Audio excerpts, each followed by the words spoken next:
किसानों के आंदोलन का 5वां दिन, दिल्ली के सिंघू बॉर्डर पर आरएएफ तैनात। कमलनाथ नकुलनाथ के बीजेपी ज्वाइन करने की अटकलें तेज, छिंदवाड़ा दौरा रद्द कर दिल्ली पहुंचे। बीजेपी में शामिल होने के सवाल पर कमलनाथ ने तोड़ी चुप्पी, कहा अगर ऐसी कोई बात होगी तो सबसे पहले आपको बताऊंगा। कमलनाथ के बेटे ने अपना बायो चेंज किया, नकुलनाथ ने ट्विटर से कांग्रेस का नाम हटाया। कमलनाथ ने छिंदवाड़ा के नए सिरे से विकास की बात कही थी, बोले आपके प्यार का आभारी हूं, आखिरी सांस तक करता रहूंगा सेवा। बीजेपी प्रवक्ता नरेंद्र सलूजा ने कमलनाथ और नकुलनाथ की फोटो शेयर की, लिखा जय श्री राम। लोकसभा चुनाव को लेकर दिल्ली में बीजेपी का 2 दिवसीय राष्ट्रीय अधिवेशन, पीएम मोदी शामिल। पीएम मोदी का बीजेपी कार्यकर्ताओं को संदेश, 370 सीटें जीतकर श्यामा प्रसाद मुखर्जी को दे श्रद्धांजलि। पीएम मोदी ने कहा 370 सीट जीतने के लिए हर वर्कर काम पर लगे, अगले 100 दिन एक एक बूथ पर करे काम। बीजेपी अधिवेशन में जय श्री राम की गूंज, जेपी नड्डा बोले पीएम की गारंटी पर जनता को भरोसा, हमने राम मंदिर का वादा पूरा किया। बीजेपी के राष्ट्रीय अधिवेशन में बोले जेपी नड्डा 2019 में हमने 2014 का रिकॉर्ड तोड़ा, आज 17 प्रदेशों में एनडीए की सरकार। जेपी नड्डा ने कहा बीजेपी का वोट शेयर बढ़ा, वो दिन दूर नहीं जब बंगाल में भी सरकार बनाएंगे। बीजेपी के अधिवेशन पर बोले यूपी प्रदेश अध्यक्ष भूपेंद्र चौधरी, लोकसभा चुनाव से पहले पीएम मोदी का मिलेगा मार्गदर्शन। केंद्रीय मंत्री सर्बानंद सोनोवाल ने कहा लोगों ने फिर से बीजेपी सरकार बनाने का मन बनाया है। केंद्रीय मंत्री दर्शना जरदोश का बयान, एक भारत श्रेष्ठ भारत के संकल्प को लेकर आगे बढ़े। प्रधानमंत्री मोदी के नेतृत्व में देश और आगे जाएगा, बिहार के उप मुख्यमंत्री सम्राट चौधरी का बयान। पूरा देश चाहता है फिर से पीएम बने मोदी, एनडीए को मिलेगी 400 से ज्यादा सीटें, बीजेपी सांसद रवि किशन का बयान। बिहार के किशनगंज में असदुद्दीन ओवैसी ने चुनावी जंग का किया ऐलान, सीएए से लेकर बाबरी मस्जिद तक का छेड़ा राग। बिहार के सीमांचल में ज्यादा कैंडिडेट उतारेगी एआईएमआईएम, असदुद्दीन ओवैसी ने दी जानकारी। बारामती में हो सकता है ननद बनाम भाभी का चुनावी दंगल, सुप्रिया सुले की लोकसभा सीट में अजित पवार और पत्नी सुनेत्रा के लगे पोस्टर। अजित पवार का शरद पवार पर निशाना, कहा बारामती से जिसे खड़ा करूंगा उसके खिलाफ पूरा पवार परिवार करेगा प्रचार। चुनाव चिन्ह छिन जाने पर छलका शरद पवार का दर्द, कहा जिसने पार्टी बनाई उसे ही बाहर कर दिया। सुनेत्रा पवार के बारामती से चुनाव लड़ने की खबर पर बोले शरद पवार, कोई कहीं से भी चुनाव लड़ सकता है। सुप्रिया सुले ने कहा ये लोकतंत्र है, इसलिए हर किसी को चुनाव लड़ने का अधिकार है। अजित पवार को अनिल देशमुख की सलाह, शरद पवार और सुप्रिया सुले पर बोलने से बचना चाहिए। आपसे डरी हुई है मोदी सरकार, 2029 में देश को बीजेपी मुक्त बनाएंगे, सीएम केजरीवाल का दावा। सीएम नीतीश कुमार ने जताया भरोसा, इस बार एनडीए को पिछली बार से ज्यादा सीटें मिलेंगी। इंडिया अलायंस से फारूक जयंत चौधरी के अलग होने पर बोले नीतीश, इंडिया गठबंधन तो वैसे भी खत्म हो गया है। लालू यादव के बयान पर बोले नीतीश कुमार, कौन क्या बोलता है उसके चक्कर में मत आइए। नीतीश कुमार ने कहा चीजें ठीक नहीं थी इसलिए आरजेडी का साथ छोड़ा, जो गड़बड़ी हुई है उसकी जांच होगी। आरजेडी सांसद मनोज झा ने कहा लालू यादव का दिल बहुत बड़ा, बिना किसी कारण के नीतीश कुमार ने पाला बदल लिया। बिहार में विधायकों की खरीद फरोख्त की ईओयू ने जांच शुरू की, पटना में जेडीयू विधायक सुधांशु शेखर ने की थी शिकायत। झारखंड में कांग्रेस विधायकों की नाराजगी पर बोले बन्ना गुप्ता, हम सब एक परिवार है, कोई समस्या नहीं। पीएम मोदी के संसदीय क्षेत्र वाराणसी में राहुल गांधी की भारत जोड़ो न्याय यात्रा, विश्वनाथ मंदिर में किए दर्शन, बोले देश में डर और नफरत का माहौल। काशी में रोड शो के जरिए राहुल ने शक्ति प्रदर्शन किया, यात्रा में नाराज सपा विधायक पल्लवी पटेल हुई शामिल। राहुल गांधी ने कहा बाबा विश्वनाथ के दरबार में अहंकार से नहीं आया, मां गंगा के सामने सर झुका कर आया हूँ। यूपी में करीब 8 दिनों तक चलेगी न्याय यात्रा, कांग्रेस नेता जयराम रमेश ने दी जानकारी। रायबरेली से गांधी परिवार का सदस्य चुनाव लड़ेगा, सपा के साथ सीट शेयरिंग पर जल्द होगा फैसला, अजय राय का बयान। अमेठी और रायबरेली गांधी परिवार की सीट, राहुल और प्रियंका लड़ सकते हैं चुनाव, यूपी कांग्रेस प्रभारी अविनाश पांडे का बयान। एससी कमीशन के चेयरमैन अरुण हालदर ने राष्ट्रपति को लिखी चिट्ठी, बंगाल में राष्ट्रपति शासन की मांग की। बंगाल बीजेपी प्रदेश अध्यक्ष सुकांत मजूमदार को अस्पताल से मिली छुट्टी, 14 फरवरी को बशीरहाट में पुलिस लाठीचार्ज में हुए थे घायल। सीएम सुक्खू ने पेश किया 58,444 करोड़ का बजट, गाय भैंस के दूध में एमएसपी में की बढ़ोतरी। शराब घोटाले में मुख्यमंत्री केजरीवाल को 16 मार्च तक राहत, आज वीडियो कॉन्फ्रेंसिंग के जरिए हुए पेश। सीएम केजरीवाल ने कोर्ट में कहा बजट की वजह से नहीं आ पाया, केजरीवाल की दलील का ईडी ने नहीं किया विरोध। आप नेता संजय सिंह और मनीष सिसोदिया को झटका, न्यायिक हिरासत मामले में 2 मार्च को होगी सुनवाई। अमेठी में स्मृति ईरानी का घर बनकर तैयार, 22 फरवरी को होगा गृह प्रवेश कार्यक्रम। लखनऊ में इंदिरा गांधी प्रतिष्ठान पहुंचे सीएम योगी, व्यवस्थाओं का लिया जायजा। दिल्ली सरकार ने शुरू की series of heritage walks, Delhi के पुराने स्मारकों की सुनाई जाएंगी कहानी। दिल्ली में जवाहरलाल नेहरू स्टेडियम में पंडाल गिरा, 8 से अधिक लोग घायल।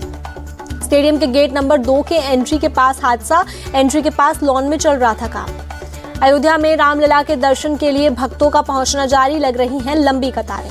राम की नगरी अयोध्या को 10,155 करोड़ की योगी सौगात, युवाओं के लिए खुलेंगे रोजगार के अवसर। पुलवामा में बैट बनाने वाली फैक्ट्री में पहुंचे सचिन तेंदुलकर, श्रमिकों से की बातचीत। दिल्ली में राजस्थान के मुख्यमंत्री भजन लाल शर्मा, निर्मला सीतारमण और प्रहलाद जोशी से की मुलाकात। महाराष्ट्र के रत्नागिरी बीजेपी नेता नीलेश राणे के काफिले पर पथराव, कई गाड़ियां क्षतिग्रस्त। बीजेपी और शिवसेना यूबीटी कार्यकर्ताओं में जमकर झड़प, पुलिस ने तितर-बितर करने के लिए आंसू गैस के गोले दागे।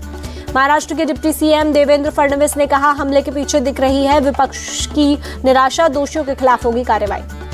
हल्द्वानी के बनफूलपुरा हिंसा में एक्शन मास्टरमाइंड और अब्दुल मलिक और उसके बेटे अब्दुल मोइद की संपत्ति कुर्क। हिंसा में हुए नुकसान की भरपाई के लिए कार्रवाई, नगर निगम ने पहले ही जारी किया था नोटिस।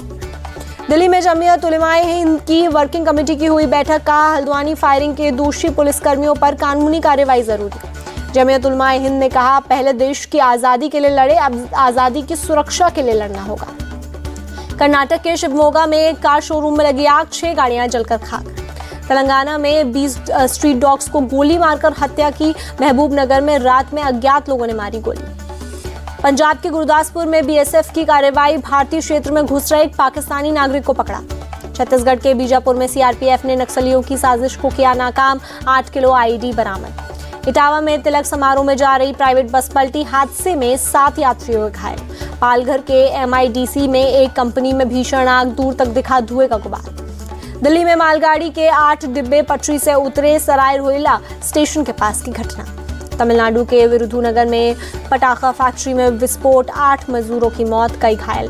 वायनाड में हाथी के हमले में एक शख्स की मौत पर लोग उग्र, आम लोगों के साथ विपक्षी दलों का प्रदर्शन। इजराइल ने गाजा के राफे पर किए 2 बड़े एयर स्ट्राइक, कम से कम 10 फिलिस्तीनियों की मौत। इजरायली हमले में कई इमारत बुरी तरह हुई तबाह, एक ही परिवार के 7 लोगों की मौत। इजरायली सेना ने गाजा के सबसे बड़े अस्पताल नासिर पर की रेड, फायरिंग में 1 मरीज की मौत, जबकि 6 लोग हुए घायल। इजरायली सेना का दावा, हमास बंधकों को छुपाने के लिए अस्पताल का कर रहा है इस्तेमाल। सेना ने अस्पताल परिसर में शरण के लिए लोगों को भी बाहर निकाला। इजराइल के अशदोद शहर में एक फिलिस्तीनी ने की गोलीबारी, 2 नागरिकों की मौत, जबकि 4 हुए घायल। एक इजरायली नागरिक की जवाबी फायरिंग में हमलावर हुआ घायल, हमले की वजह फिलहाल साफ नहीं। हिजबुल्लाह नेता हसन नसरुल्लाह की इजराइल को धमकी, लेबनानी नागरिकों की जान की कीमत खून से चुकानी पड़ेगी। नसरुल्लाह ने दी चेतावनी, यदि इजराइल ने जंग को बढ़ाने का फैसला कर लिया है तो उसके एलात शहर पर लाल सागर से दागे जाएंगे मिसाइल्स। इजराइल का दक्षिणी लेबनान के गांवों पर हमला जारी, रिहायशी इलाकों को बना रहा एयर स्ट्राइक का टारगेट। राफे में कई चैरिटेबल संगठन बेघर फिलिस्तीनियों को मुहैया करवा रहे हैं खाना। सड़कों के किनारे बड़े बड़े बर्तनों में तैयार किया जा रहा है खाना। चैरिटेबल संगठनों के सेंटर्स पर लग रही है बेघर फिलिस्तीनियों की लंबी कतार, भारी तादाद में महिलाएं और बच्चे खाने के लिए हो रहे हैं जमा। गाजा के राफे में बॉर्डर पर मिस्र तैयार कर रहा है ऊंची दीवारें, फिलिस्तीनी रिफ्यूजी को सीमा में घुसने से रोकने की कार्रवाई। गाजा पट्टी के साउथ इजराइल की तरफ दागा गया रॉकेट, किसी कैजुअल्टी की खबर नहीं। इजरायली सेना ने गाजा के अंडरग्राउंड टनल सिस्टम में डाला समुद्री जल, फिलिस्तीनियों के लिए पीने के पानी की आपूर्ति पर पड़ेगा असर। राफा में इजराइल की धमकी के बावजूद युद्धग्रस्त इलाकों में दिख रहे शरणार्थी, राफा पर इजराइल कर रहा है हवाई हमले। रूस ने यूक्रेन पर हमले का वीडियो किया जारी, Su-25 लड़ाकू विमानों ने डोनेस्क क्षेत्र को बनाया निशाना। रूस का दावा, पिछले सप्ताह यूक्रेनी सैन्य सुविधाओं पर की 30 ग्रुप स्ट्राइक, यूक्रेन ने भी रूस पर कई हमले करने की कही बात। म्यूनिख सिक्योरिटी कॉन्फ्रेंस में पहुंचे यूक्रेन के राष्ट्रपति जेलेंस्की, हाई रैंकिंग सिक्योरिटी और फॉरेन पॉलिसी अधिकारी भी शामिल। म्यूनिख सिक्योरिटी कॉन्फ्रेंस में पहुंचे यूक्रेन के राष्ट्रपति जेलेंस्की, हाई रैंकिंग सिक्योरिटी और फॉरेन पॉलिसी अधिकारी भी शामिल। म्यूनिख सुरक्षा सम्मेलन में बोले जेलेंस्की, साल 2024 में दुनिया में बनाई जाए नियम आधारित व्यवस्था। म्यूनिख सुरक्षा सम्मेलन में जर्मन चांसलर ओलाफ स्कोल्स का यूरोप से आह्वान, यूक्रेन के लिए और ज्यादा समर्थन देने की अपील। रूस में पुतिन के सबसे बड़े विरोधी एलेक्सी नवेल्नी की जेल में मौत, 19 साल की काट रहे थे सजा। मॉस्को में दिवंगत नेता एलेक्सी नवेल्नी को दी गई श्रद्धांजलि, स्मारक पर चढ़ाए गए फूल। रूस के विपक्षी नेता नवेल्नी की मौत पर अमेरिकी विदेश मंत्री एंटनी ब्लिंकन का बयान ये पुतिन सरकार की क्रूरता की याद दिलाता है। अमेरिका के राष्ट्रपति जो बाइडेन ने नवेल्नी की मौत के लिए पुतिन को ठहराया जिम्मेदार, कहा पुतिन के भ्रष्टाचार के खिलाफ बहादुरी से लड़ रहे थे नवेल्नी। जापान के दूसरे प्रयास में H3 रॉकेट किया लॉन्च, 1 साल पहले प्रक्षेपण हुआ था असफल। अफ्रीकी देश नाइजीरिया में आर्थिक संकट, अब तक के सबसे निचले स्तर पर लोकल करेंसी, लोग कर रहे विरोध प्रदर्शन। अमेरिका के वर्जीनिया में गैस लीकेज होने से एक घर में लगी आग, एक फायर ब्रिगेड कर्मचारी की मौत, 11 लोग घायल। प्रधानमंत्री मोदी ने अश्विन को 500 विकेट की उपलब्धि पर बधाई दी, कहा मेरी ओर से शुभकामनाएं। ऑस्ट्रेलिया की वुमेन्स क्रिकेटर एनाबेल सदरलैंड ने रचा इतिहास, महिला टेस्ट इतिहास का सबसे तेज दोहरा शतक लगाया।